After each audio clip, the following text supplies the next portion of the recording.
तो hello what's up, कैसे हैं आप सब। हाँ जी मित्रों, स्वागत है आप सबका to this much awaited revision of emerging areas या बोल दो ESG reporting. One of the very very important topics from exam point of view. कम से कम 5 से 6 नंबर की वेटेज रखता है एग्जाम में, प्लस एक डिस्क्रिप्टिव और एक एमसीक्यू बेस्ड क्वेश्चन आएगा ही। तो उतनी ही वेटेज है जितनी digital auditing, but digital auditing के साइज में कंपेयर करें तो बहुत ही छोटू सा है। तो फटाफट आ जाओ, let's start with the revision of emerging areas.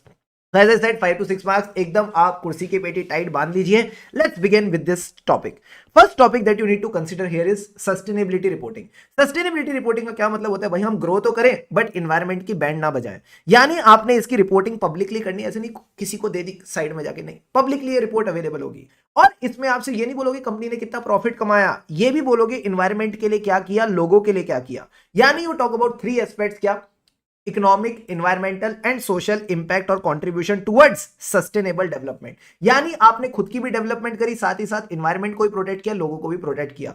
तो अगेन सस्टेनेबिलिटी रिपोर्टिंग की डेफिनेशन सारे बच्चे बताओ। रिपोर्टिंग पब्लिकली किसके ऊपर, सिर्फ इकोनॉमिक या इकोनॉमिक, सोशल एंड एनवायरमेंटल, तीनों के ऊपर। प्लस इसमें आप बताते हो आपने कैसे इंपैक्ट किया, कैसे अफेक्ट किया सस्टेनेबल डेवलपमेंट को। ठीक है, ठीक है सर। अब इसका फायदा क्या है, मैंने कहा 3 फायदे हैं। अगर 2 कंपनीज है, एक सिर्फ प्रॉफिट कमाने पे ध्यान दे रही है, दूसरा प्रॉफिट के साथ साथ प्लेनेट का भी ध्यान रख रही है, लोगों का भी ध्यान रख रही है, तो आप बताओ किसकी परफॉर्मेंस बेटर है सर, सेकंड वाली की।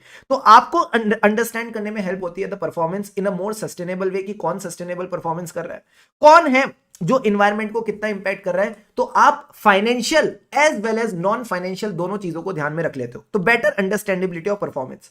जब आप परफॉर्मेंस देखते हो तो आपको समझ आता है कौन है जो लॉन्ग टर्म वैल्यू क्रिएट करेगी, कौन सी कंपनी है जो लॉन्ग टर्म में आगे बढ़ेगी। अगर आप आईसीआई का केस सिनेरियो देखो, जरूर देखना इस रिवीजन के बाद, तो 2 कंपनीज होंगी, कंपनी ए और कंपनी बी। जो कंपनी ए होगी वो कहीं ना कहीं इन्वायरमेंट का ध्यान रख रही होगी, वो इन्वायरमेंट को ध्यान में रख के अपने प्रोडक्ट्स बना रही होगी, भले ही उसको थोड़ा खर्चा ज्यादा लग रहा है। बट जो कंपनी बी है वो सिर्फ प्रॉफिट्स पे फोकस कर रही है, वो इन्वायरमेंट की बैंड बजाई जा रही है, इन्वेस्टिगेशन अथॉरिटीज ने भी उस पर यू कैन से एक्शन लेने शुरू कर दिए। तो कौन है जो लॉन्ग टर्म पर ध्यान दे रही है, ए ध्यान दे रही है, बी नहीं दे रही। तो इसको कहते हैं long term value considering the 3 issues ESG. ESG का क्या मतलब है, इन्वायरमेंट, सोशल, गवर्नेंस। फिर से बोलो, इन्वायरमेंट, सोशल, गवर्नेंस, तीनों के बारे में डिटेल में बस 2 मिनट बाद चर्चा करूंगा। ठीक है सर। तीसरी चीज है, जो लॉन्ग टर्म वैल्यू क्रिएट करेगा उसी में मैं अपना पैसा लगाऊंगा। तो आज की डेट में जो इन्वेस्टर है वो सिर्फ प्रॉफिट नहीं देखते, वो कंपनी की प्रॉपर बीआरएसआर रिपोर्ट देखते हैं। यानी जो मैं अभी बताने वाला हूं, बीआरएसआर में क्या होता है सर, सिर्फ प्रॉफिट नहीं होता, बहुत सारी बातें बतानी होती है कि इन्वायरमेंट के लिए क्या कर रहे हैं, सोसाइटी के लिए क्या कर रहे हैं। तो हर चीज एक इन्वेस्टर देख के ही इन्वेस्ट करता है। तो बस आपने 3 बातें ध्यान रखनी है। What is the benefit of this reporting, सबसे पहले आप कंपनी की परफॉर्मेंस को होलिस्टिकली समझ पाओगे। दूसरी चीज क्या है, मैंने कहा दूसरी चीज है, जब परफॉर्मेंस को समझोगे तो पता चलेगा कौन लॉन्ग टर्म वैल्यू क्रिएट करेगी। जो लॉन्ग टर्म वैल्यू क्रिएट करेगी उसमें हम इन्वेस्ट करके चलेंगे। तो यही बात आपने सबसे पहले अपने नोट्स में ध्यान रखनी है। सर क्या, What is sustainable reporting? So it is nothing but a public reporting. Public reporting on 3 चीजें, इकोनॉमिक, एनवायरमेंट एंड सोशल, कि आपने कैसे इंपैक्ट किया, कैसे अफेक्ट किया सस्टेनेबल डेवलपमेंट को। फिर आप 3 फायदे बता देना, better understanding of the performance, long term value creation समझ आती है, एंड तीसरा इन्वेस्टिंग उस हिसाब से हम कर सकते हैं। अब सर ईएसजी के 3 स्तंभ क्या है, मैंने कहा ईएसजी के जो 3 पिलर्स हैं, इन्वायरमेंटल, सोशल, गवर्नेंस, आपने इसकी फुल फॉर्म बतानी और बताना इसमें क्या क्या आएगा। तो इन्वायरमेंटल में क्या आएगा, जो आप रिसोर्सेज उठाते हो नेचर से, लैंड उठा ली, वाटर उठा लिया, ठीक है, और क्या उठाते, मैंने कहा एयर ले ली, ये सब नेचुरल रिसोर्सेज आ जाएंगे। फिर जब आप इनको यूज करते हो तो आप पॉल्यूशन फैलाते होगे, हाँ, तो energy use, waste and pollution, and ultimately climate को कैसे इंपैक्ट किया, तो कॉर्पोरेट क्लाइमेट की बात कर देना। तो बस बेसिक सी बात आपने ध्यान रखनी है। सोशल में क्या आता है, मैंने कहा लोग आते हैं, आपके क्या रिलेशन है, आपकी क्या रेपुटेशन है, आहा, आपकी क्या रिलेशन है, आपकी क्या रेपुटेशन है लोगों के साथ और इंस्टीट्यूशंस के साथ। सर इंस्टीट्यूशन यानी गवर्नमेंट के साथ, जो वर्कर यूनियंस हैं उनके साथ, ट्रेड चैम्बर्स के साथ। तो आपने लेबर रिलेशंस और डाइवर्सिटी और इंक्लूजन पे बात करें। डाइवर्सिटी इंक्लूजन मतलब आप कोई भेदभाव नहीं करते जब भी आप इंप्लॉयज को अपनी कंपनी में लाते हो। गवर्नेंस का मतलब है एंटिटी को आप कैसे चलाते हो। तो एंटिटी चलती है अपनी पॉलिसीज के थ्रू, अपने इंटरनल कंट्रोल्स के थ्रू। तो आप कंपनी की पॉलिसीज और इंटरनल कंट्रोल्स की बात करेंगे। तो ये 3 चीजों की बात होगी, इन्वायरमेंट की, सोशल की और गवर्नेंस की। क्लियर है? क्लियर है सर। यही बातें यहां पे दे रखी है, बस एक बार रीड कर लेना। अब सर जो ईएसजी रिपोर्टिंग है, ये वाली बात आईसीआई ने आरटीपी May 24 में भी पूछी। आप मुझे बताओ इसकी नेचर क्या है, क्वालिटेटिव या क्वांटिटेटिव, बोलो दोनों। क्वालिटेटिव या क्वांटिटेटिव, बोलो दोनों। कहीं ना कहीं क्वांटिटेटिव जो मैट्रिक्स होते हैं कि आपने कितना मैट्रिक टन कचरा निकाला, आपने इन्वायरमेंट में कितनी गैसेस छोड़ी, वो कार्बन डाइऑक्साइड, मोनोऑक्साइड, वो सब की बातें।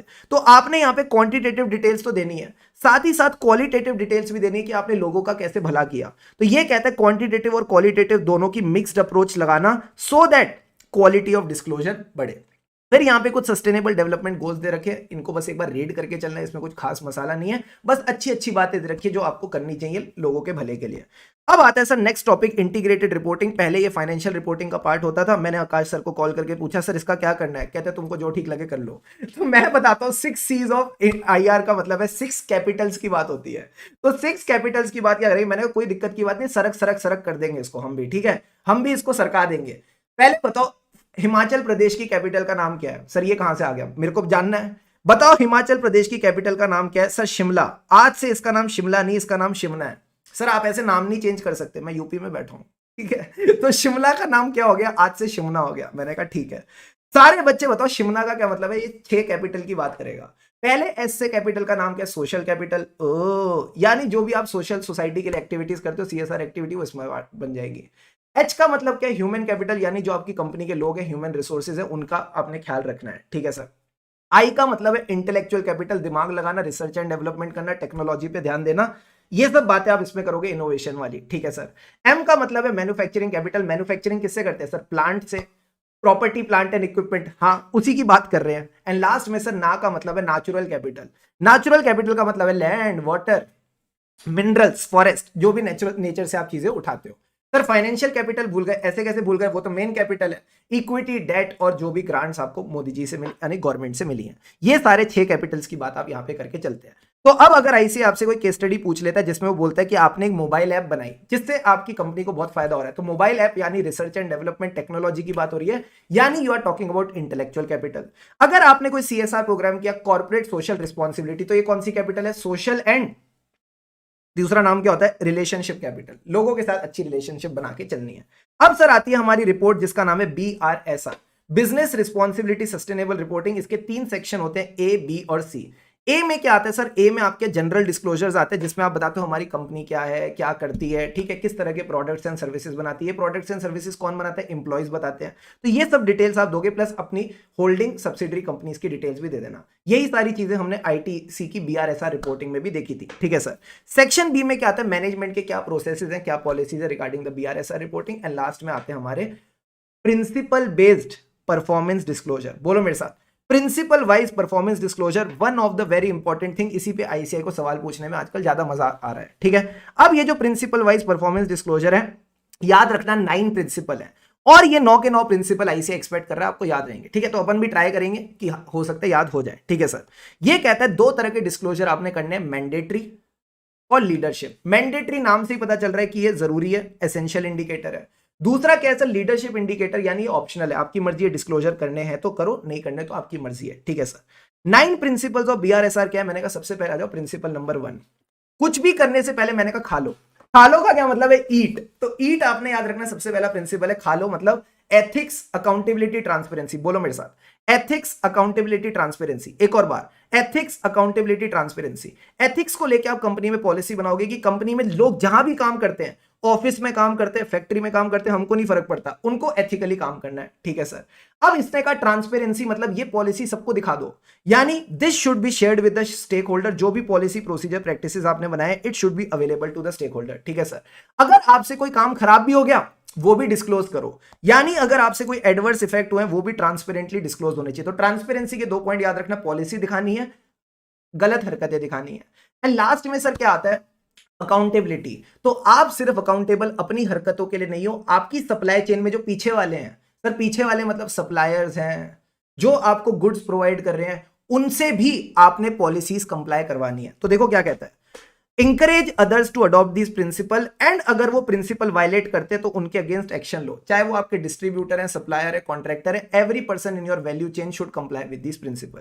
तो यही बात आपने ध्यान रखनी है, ईट एंड रिपीट। ईट का क्या मतलब है, ethics, accountability, transparency, principle number 1। अब आ जाओ प्रिंसिपल नंबर 2। सर ये किसकी बात करते हैं, ये बात करता है आपकी सेकंड हाफ, जो लड़के हैं उनकी बेटर हाफ। सो लड़कों की बेटर हाफ कौन रहेगी, जनरली मिसेस। तो ये कहता है हमें बात करनी है मिसेस की, यानी इन्वायरमेंट में सस्टेनेबल ग्रोथ होनी चाहिए, जो भी प्रोडक्ट्स हैं वो सस्टेनेबल होने चाहिए, इन्वायरमेंट की प्रोटेक्शन के लिए होने चाहिए। तो मिसिस का क्या मतलब है, मिनिमाइजिंग द रिसोर्सेज। जब भी आप प्रोडक्ट को डिजाइन कर रहे हो, जब भी आप प्रोडक्ट को डिजाइन कर रहे हो, प्रोड्यूस कर रहे हो, तो रिसोर्सेज कम से कम यूज हो। आर का मतलब क्या है, आर का क्या मतलब है सर, आरआरआर वो मूवी की बात नहीं कर रहा, आरआरआर का मतलब है रिड्यूस, रीयूज, रिसाइकल, ठीक है। And last point is spread awareness. आप कंज्यूमर्स को बताओ उनकी राइट्स क्या है एंड उनको भी कैसे एनवायरमेंट को प्रोटेक्ट करना चाहिए। सर थ्री का क्या मतलब है, थ्री को उल्टा कर दो, ई थ्री को उल्टा किया तो ई आ गया, ई फॉर एम्प्लॉय, यानी एम्प्लॉयज का भी आपने साथ देके चलना है। अब एम्प्लॉयज के केस में पॉलिसी बनाओ कि आप सारे जो भी एम्प्लॉयज के रिलेटेड लॉज एंड रेगुलेशन है उनसे कंप्लाई करते हैं। For example wages act, minimum wages act, plus employee की कोई प्रोटेक्शन रिलेटेड होगा, उनका रिटायरमेंट वाले जो एक्ट्स होते हैं, ईएसआई, ईपीएफ, ग्रेचुटी, इन सब रेगुलेटरी रिक्वायरमेंट से कंप्लाई करना है, ठीक है सर। इंप्लॉय को क्या चाहिए सर, इंप्लॉय नहीं इंप्लॉय होता है, सॉरी, इंप्लॉय को क्या चाहिए, टाइम पे वेजेस चाहिए और उतनी वेजेस चाहिए कि उसका घर बार चल जाए, यानी दो बात याद रखना, टाइमली पेमेंट और लिविंग वेजेस मिलनी चाहिए, ठीक है सर। अब तीन तरह के इंप्लॉय हो सकते हैं, बच्चे, जवान, बूढ़े। जो बच्चे इंप्लॉयज हैं उनको तो आपने रखना ही नहीं है, ठीक है, बच्चों को पढ़ाई करने दो, क्या काम करा रहे हो, child labour should be avoided. If I talk about जवान, सर जवान लोगों को क्या चाहिए, वर्क लाइफ बैलेंस, मजे भी चाहिए, तो मैंने कहा वर्क लाइफ बैलेंस होना चाहिए कंपनी में, ये सब कॉम्प्रोमाइज नहीं होना चाहिए, हमको चाहिए। एंड लास्ट में आते हैं सर, जो बड़े लोग होते हैं, एजेड लोग होते हैं, उनको चाहिए डिग्निटी, रिस्पेक्ट चाहिए, अपने को चाहिए फुल रिस्पेक्ट। तो डिग्निटी चाहिए प्लस फ्रीडम चाहिए कि अगर हम चाहें तो हम यूनियंस वगैरह बनाए, हम अपने संगठन बनाए, वर्कर यूनियन बनाए, हमारी मांगे पूरी करो, तो ये सारी फ्रीडम आपने देनी है, प्लस किसी को भी एक्सप्लॉइट मत करना, हरासमेंट फ्री वर्क एनवायरनमेंट रखना है। तो थ्री किसकी बात करता है, उल्टा करो तो ई फॉर एम्प्लॉय, ये सारी बातें होंगी इसमें, क्या ये बात समझ आती है, हाँ सर। अब आता है फोर, सर फोर किसकी बात करता है, मैंने कहा एम्प्लॉय से थोड़ा आगे बढ़ो और सबको कंसीडर करो, सबको कंसीडर करो मतलब सारे स्टेक होल्डर्स को जिनको भी आप अफेक्ट कर रहे हो। तो मान लो आप एग्जांपल लेना, एक फील्ड दे रहा हूं, वो ध्यान रखना, सपोज एक कंपनी है, उसका एक कंस्ट्रक्शन प्रोजेक्ट है जिसमें उसको हाईवे कंस्ट्रक्ट करना है, मान लो नॉर्थ ईस्टर्न एरियाज में, ठीक है, आपने एक पिक्चर देखी होगी भेड़िया, वहां पे भी ऐसे ही होता है। तो जब आपको नॉर्थ ईस्टर्न एरिया में हाईवे कंस्ट्रक्ट करना है, तो क्या आपको वहां के लोगों को जो इंपैक्ट हो रहा है उनको कंपेंसेट वगैरह करना चाहिए, आंसर इज यस। क्या उनको मौका देना चाहिए to negotiate and all, answer is yes. तो ये कहता है आपको सबसे पहले तो इंपैक्ट बताना पड़ेगा कि जब आप अपना वो हाईवे प्रोजेक्ट करोगे तो लोगों पे क्या इंपैक्ट आएगा। सर कौन से लोग, उनको कहते हैं इंटरेस्टेड पार्टी। तो जो आपका कंटेक्स्ट है प्रोजेक्ट का, उसमें देखो कौन सी पार्टीज अफेक्ट हो रही है, जो पार्टीज अफेक्ट हो रही है उनके साथ भी आपको थोड़ा थोड़ा बेनिफिट शेयर करके चलना पड़ेगा। तो ये तीन बातें ध्यान रखना सर, क्या, डिस्क्लोज द इंपैक्ट किसको, जो इंटरेस्टेड पार्टीज है, एंड लास्ट में बस याद रखना शेयर्ड बेनिफिट। अब आता है प्रिंसिपल नंबर 5। मुझे बताओ आपने महाभारत देखी, हाँ सर, अ, हाँ वही पिद्दू ठीक है। तो जो महाभारत होती है उसमें कितने होते हैं, 5 पांडव होते हैं। पांडव और कौरव में फर्क क्या होता है सर, पांडव बड़े ही दयालु लोग होते हैं, वो अपने किंगडम का ख्याल रखते हैं, वो ह्यूमन राइट्स पे फोकस करते हैं। तो याद रखना 5 पांडव किस पे फोकस करेंगे, ह्यूमन राइट्स। तो कंपनी क्या करेगी, कंपनी का काम बस सिंपल है, ये समझे जो इंडिया का कॉन्स्टिट्यूशन है उसमें ह्यूमन राइट्स को लेके क्या दे रखा है उसको अंडरस्टैंड करे, उसको अंडरस्टैंड करके उस पर पॉलिसीज वगैरह बनाए, मैनेजमेंट सिस्टम बनाए, ठीक है सर, और फिर सबकी राइट को रिस्पेक्ट करे, सबको डिग्निटी से ख्याल रखे। ये बेसिकली बात आपने प्रिंसिपल 5 में समझनी है, ठीक है सर। अब 6 में क्या है, मैंने कहा 6 का मतलब है फिक्स। फिक्स क्या, इन्वायरमेंट। जो आप इन्वायरमेंट की बैंड बजाते हो ना, अब उसको प्रोटेक्ट करके चलोगे। तो ये कहता है इन्वायरमेंट को प्रोटेक्ट करने के लिए पॉलिसीज वगैरह बनाओ, ठीक है, जो भी आपसे गलत कर्म हुए, जो भी आपसे दिक्कतें हुई हैं उनको ठीक करो। उसके बाद ये कहता है कि आपने अपने रिसोर्सेज का ऑप्टिमम यूज करना है, जैसे प्रिंसिपल 2 था ना, उसी का कॉरेस्पॉन्डिंग प्रिंसिपल है प्रिंसिपल 6। ये कहता है आपने रिसोर्सेज का ऑप्टिमम यूज करना है, ठीक है सर। फिर चेक करो कि आपने रिसोर्सेज का ऑप्टिमम यूज किया कि नहीं, इसको कहते हैं परफॉर्मेंस मेजरमेंट। आपने परफॉर्मेंस मेजर करनी है। अब आपको पता होगा जब भी परफॉर्मेंस मेजर की जाती है अगेंस्ट सम बेंचमार्क्स की जाती है। कोई तो बेंचमार्क होता है जिसके अगेंस्ट परफॉर्मेंस मेजर की जाती है। दो बेंचमार्क की बात कर रहे हैं, क्लाइमेट चेंज इनिशिएटिव जैसे कि पेरिस एग्रीमेंट, आईफिल टावर, उसी के नीचे तुम करोगे मजे सर। रुक जाओ थोड़ा, सीए के बाद, सीए के बाद तुमको जहां ले जाना उनको ले जाना, बट अभी के लिए याद रखना, अभी की जिंदगी में तुम्हारे पास पेरिस इतना ही है, पेरिस एग्रीमेंट और नेशनल एक्शन प्लान जानना है, समझ गए सर। उसके बाद क्या आती है, मैंने कहा बेस्ट प्रैक्टिसेस। बेस्ट प्रैक्टिसेस यानी जो इंडस्ट्री के बेस्ट प्रैक्टिसेस हैं, वहां पे आपको क्या ध्यान रखना था, मैंने कहा जो इंडस्ट्री की बेस्ट प्रैक्टिसेस हैं उनके अगेंस्ट अपनी परफॉर्मेंस को मेजर करो कि क्या आप एनवायरनमेंट का ध्यान रख रहे हो कि नहीं, ठीक है सर। तो ये सारे के सारे पॉइंट्स आ गए, क्या क्या, पॉलिसीज। पॉलिसीज के साथ हमको देखना ऑप्टिमम यूज। ऑप्टिमम यूज को हम चेक करेंगे जिसको कहते हैं परफॉर्मेंस मेजरमेंट। एंड लास्ट में ये परफॉर्मेंस मेजरमेंट किन दो चीजों के अगेंस्ट चेक करेंगे सर, सबसे पहले तो पेरिस एग्रीमेंट, याद रहेगा अब तो जिंदगी में, climate change initiatives, and last one was industry best practices. See, Paris is I think considered one of the location जहां मोस्टली लोग प्रपोज करते हैं, ठीक है। अब आ जाओ सर 7। ये 7 किसकी बात करता है, 7 से मेरे दिमाग में बस एक ही व्यक्ति आता है, जो हीरो है, जिसको आप कह सकते हो आज की डेट में सबसे बड़ा इन्फ्लुएंस है पब्लिक पे, ओहो, जिसका सबसे बड़ा इन्फ्लुएंस है पब्लिक पे, दैट इज थाला फॉर अ रीजन। तो एक बात बताओ, थाला को ध्यान में रख के सर क्या आता है, पब्लिक पे इन्फ्लुएंस है। मैंने कहा वेरी गुड। क्या मैं बोल दूं उनकी जो एसोसिएशन है विद चेन्नई सुपर किंग बहुत अच्छी है? हाँ। तो जब भी बात होगी ट्रेड एसोसिएशन की, ट्रेड ग्रुप्स की, इंडस्ट्री चैंबर्स की, किसकी बात होगी? प्रिंसिपल 7 की। लास्ट में याद रखना, एक ही टीम है चेन्नई सुपर किंग्स जो फेयर कंपटीशन, फेयर प्ले में फोकस करती है। तो याद रखना, इससे एक पॉइंट और आएगा, फेयर कंपटीशन। भाई मेरा ऐसे किसी टीम को लेके कुछ ज्यादा लगाव नहीं है, जिस टीम से पॉइंट याद हो रहे हैं वही अच्छी है। कल को बोलो सर चेन्नई को ज्यादा सपोर्ट क्यों कर रहे थे, मैं नहीं कर रहा, याद हो रहे पॉइंट इसलिए बोल रहा हूं। सेफ खेलना पड़ता है ना थोड़ा। जल्दी से बताओ क्या थे sir? Principle number 7। Principle number 7 किसकी बात करता है? Influence the public. ठीक है, पब्लिक इन्फ्लुएंस। और हम बात करेंगे रेगुलेटरी पॉलिसी। इसमें आप बोलोगे जब भी कोई पॉलिसी बनेगी और आपको पॉलिसी के बारे में अवेयरनेस फैलानी है, ठीक है, तो ये किसमें आएगा? प्रिंसिपल 7 में। प्लस अगर आप बात करोगे किसी ट्रेड एसोसिएशन से एसोसिएट हुए, इसका एक क्वेश्चन आईसीआई ने एमटीपी May 24 में भी पूछा है, तो इसी से रिलेटेड वो आंसर सॉल्व होता है। एंड लास्ट में इंकरेजिंग फेयर कंपटीशन। अब आता है सर प्रिंसिपल नंबर 8। ये किसकी बात करता है? ये बात करता है equitable development. Equitable development, and this is nothing but an extension of principle 4। जो प्रिंसिपल 4 था वो क्या कहता था? सर आप देखो आपका जो हरकत है उसका क्या इंपैक्ट है पार्टीज पे, ठीक है, फिर आइडेंटिफाई द इंटरेस्टेड पार्टीज और उनके साथ बेनिफिट शेयर करो। ये भी ये कहता है कि आपने एक सिस्टम डेवलप करना है to see your impact on the social, economic and cultural aspects of any person. अगर आपने किसी की लैंड उठा ली तो, ठीक है, जो आपने काम खराब किया है उसको देखो आपने क्या एडवर्स इंपैक्ट किया for the community and do some action plan. ये कहते हैं दो अच्छी चीजें आप कर सकते हो सर। क्या? थोड़ी क्रिएटिविटी लगाओ कि कैसे आप लोगों की मदद कर सकते हो, creative products, creative technology, and see how you can help those marginalised communities. ठीक है सर। दूसरी चीज, आप उनके लिए सीएसआर एक्टिविटीज करो, CSR activities for the marginalised communities. दो अच्छी चीजें करनी है, पर क्या नहीं करना? उनको उनकी जगह से हटा मत देना, उनको उनकी जगह से हटा मत देना, यानी डिस्प्लेसमेंट और relocation should not happen. But sir कोई और चारा नहीं है, इट इज अनअवॉइडेबल, तो फिर कोशिश करो उनसे मिल बैठ के बात करो, give them an opportunity to participate, negotiate करो, जितना पैसा उनका बनता है उनको दे देना, प्लीज उनको कंपेंसेशन दे देना। ये बेसिक सी बात आपने इसमें ध्यान रखनी है। फील आई नहीं आई? आ गई सर, बहुत ज्यादा ही आ गई। तो मैंने कहा बस 4-5 बातें ध्यान रखनी है, सिस्टम बनाएंगे, ठीक है, फिर देखेंगे किसको इंपैक्ट कर रहे हैं, जिसको भी इंपैक्ट कर रहे हैं उसका एडवर्स इफेक्ट देखो, और उस एडवर्स इफेक्ट पे एक्शन लेके चलना है। एक्शन में दो अच्छी चीजें करना, थोड़ी क्रिएटिविटी लगाना, कैसे आप उनको हेल्प कर सकते हो, प्लस सीएसआर प्रोजेक्ट्स करना। क्या नहीं करना है? उनको डिस्प्लेसमेंट मत करना, but if it is unavoidable negotiate with them, give them an opportunity to participate and give them proper compensation. समझ आती है बात? हाँ सर। अब आता है लास्ट प्रिंसिपल, सारे बच्चे चैन की सांस एंड ब्रीद आउट। प्रिंसिपल 9 का क्या मतलब है? Consumer should be fine. बोलो मेरे साथ, प्रिंसिपल 9 का मतलब है कंज्यूमर शुड बी फाइन, यानी आपने इसमें 4-5 बातें ध्यान रखनी है सर। क्या? कंज्यूमर पे कोई भी नेगेटिव इंपैक्ट नहीं डालना चाहिए, कंज्यूमर की जो इंफॉर्मेशन आपके पास आती है उसको प्राइवेट रखना चाहिए, कंज्यूमर को जो एड आप दिखाते हो वो मिसलीडिंग एड नहीं होनी चाहिए, ठीक है, डेटा की प्राइवेसी मेंटेन करो और कंज्यूमर को इन्फॉर्म करो, जो भी बातें उसको पता होनी चाहिए, ट्रांसपेरेंसी आपने रखनी है। ये बेसिक बेसिक बातें बस रीड करके चलना, प्लस उसके पास सारे प्रोडक्ट्स की यूनिवर्सल एक्सेस होनी चाहिए। तो जितनी भी कंज्यूमर सेंट्रिक बातें वो किस में जाएंगी? प्रिंसिपल नंबर 9 में। तो यहां हमारे सारे प्रिंसिपल्स हो जाते हैं। फटाफट सारे बच्चे एक बार रिकॉल करा दो क्या क्या प्रिंसिपल थे सर। सबसे पहले तो खाना खाएंगे, खाना खाएंगे यानी eat, ethics, accountability, transparency. Second में बात करी सेकंड हाफ यानी बेटर हाफ, यानी मिसेस की minimise the resources, reduce, reuse, recycle and spreading the awareness among the consumer. Very good. Sustainable growth की बात करता है 2। थर्ड किसकी बात करते हैं? उल्टा किया तो ई बन गया, ई फॉर एम्प्लॉय, एम्प्लॉय वाली सारी अच्छी बातें इसमें आ जाएंगी। 4 में किसकी बात आती है सर? 4 में आता है आपका एम्प्लॉय से आगे बढ़ के सारे स्टेक होल्डर्स को कंसीडर करो, यानी आपने सब स्टेक होल्डर्स की बात करनी है, जिसमें बोलता था आप अपना इंपैक्ट देखोगे ऑन द स्टेक होल्डर्स। कौन से stakeholders who are the interested party, उस कंटेक्स्ट में आपको देखना पड़ेगा कौन कौन अफेक्ट हो रहा है। तीसरा, आपने उनके साथ बेनिफिट शेयर करके चलना है। 5 पांडव किसका भला करते थे सर? ह्यूमन राइट्स का भला करते थे, सब ह्यूमन राइट्स को प्रोटेक्ट करते थे।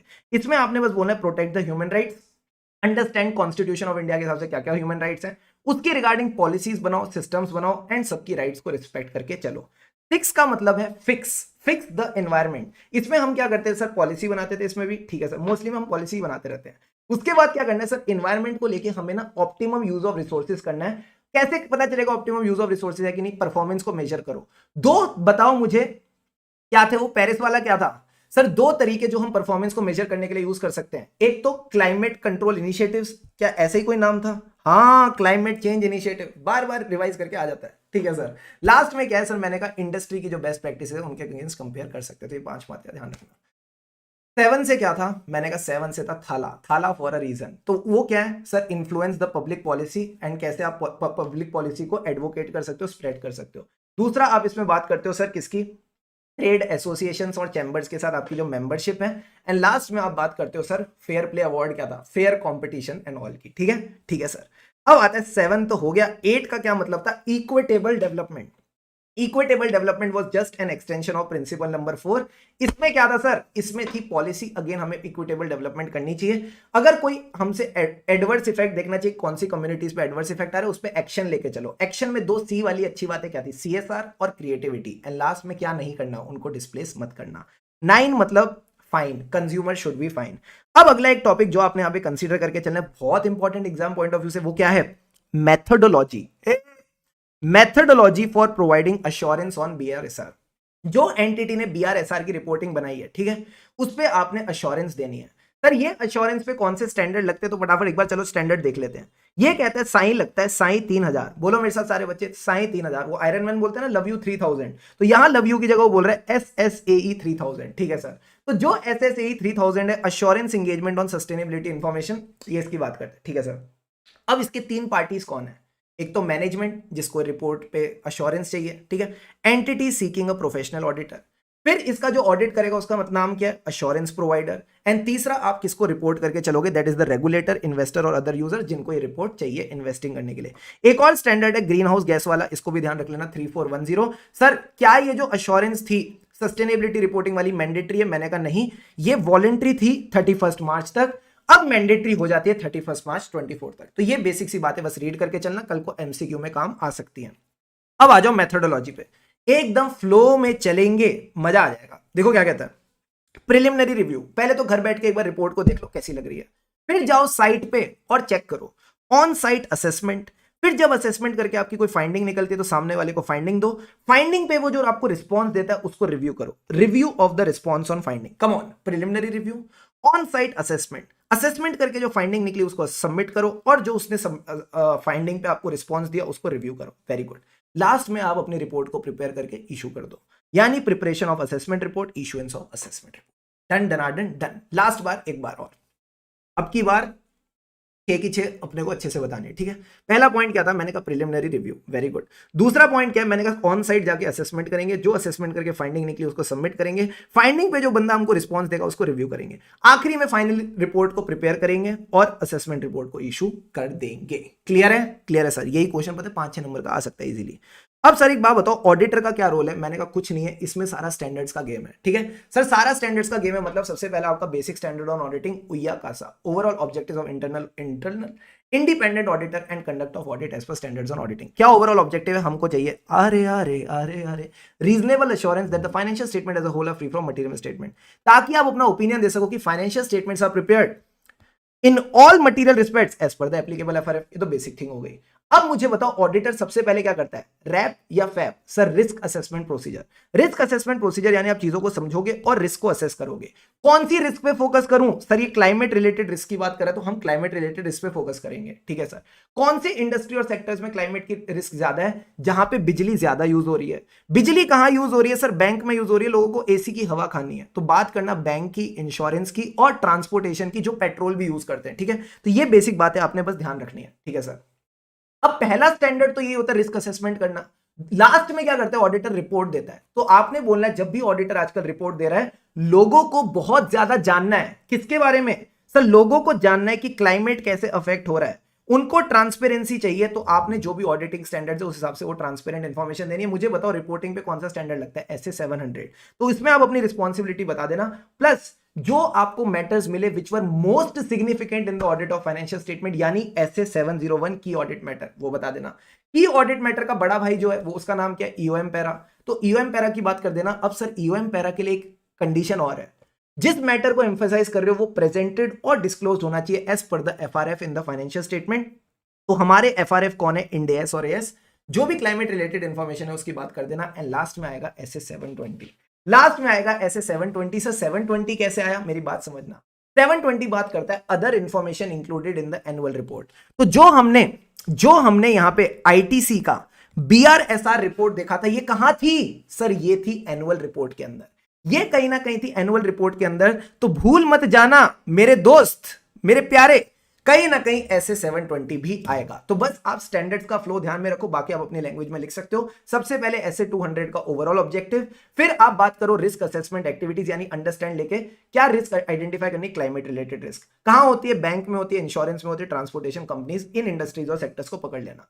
फिर सब उसके बाद काम क्या, रिपोर्टिंग करना, जिसमें आप डिस्क्लोजर्स दोगे क्लाइमेट रिलेटेड, प्लस आप दोगे फिर उसके बारे में की audit matter, that is the matters most significant in the audit of financial statement.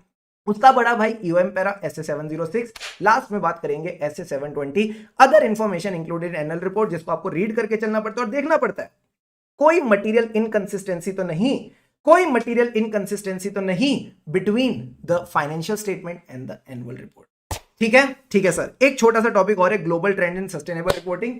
Even if it is not in your book, it is included in your question bank, तो आप इसको वहां से एक बार गो थ्रू करके चल सकते हैं। इनकेस आई से ये सब भी पूछ ले तो एक बार रीड करके जरूर जाना। तो I hope you enjoyed this revision. 25 minutes 45 seconds हमको लग गए, बट आई होप सारी चीजें एकदम क्रिस्टल क्लियर हैं। एक बार दो बार बस इस टॉपिक को गो थ्रू कर लेना, and I am sure you will be able to score really really good marks.